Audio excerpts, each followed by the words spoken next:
In today's video, I'm going to teach you how to create single day entry in QuickBooks. By the end, you'll know exactly how to log a single day of time so it's ready for billing, reporting, or payroll. First, open QuickBooks Online and sign in. From the main dashboard, look toward the top navigation. We're heading into the area where expenses and related transactions live. Select Expenses and Pay Bills to open the Expenses workspace. This page is where QuickBooks groups vendor and expense tools, and it's also where you can start a new time activity. Now move to the top right of the expenses page and choose New Transaction. From the drop-down, click Time Activity. This opens the time entry form, which is designed for quick, accurate daily logging.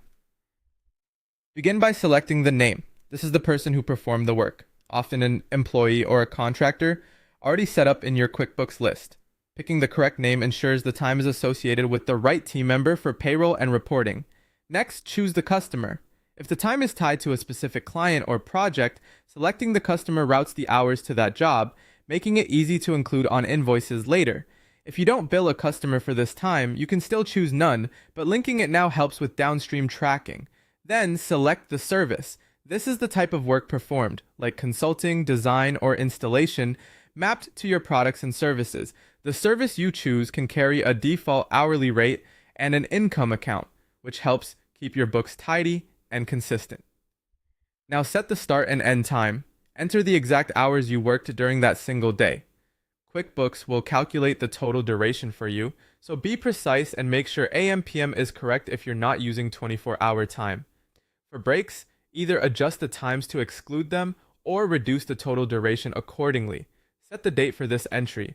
Since we're creating a single day entry, confirm the date matches the day you actually worked. If your organization uses weekly timesheets, this form still posts the time to the correct day within that week. Before saving, give the details a quick review: name, customer, service, date, and duration. When everything looks right, click Save. Your single day entry is now recorded. You can return to the time activity list later to view, edit, or include it on invoices depending on your workflow and permissions. That's it. Your single day time is captured cleanly in QuickBooks and ready for whatever comes next.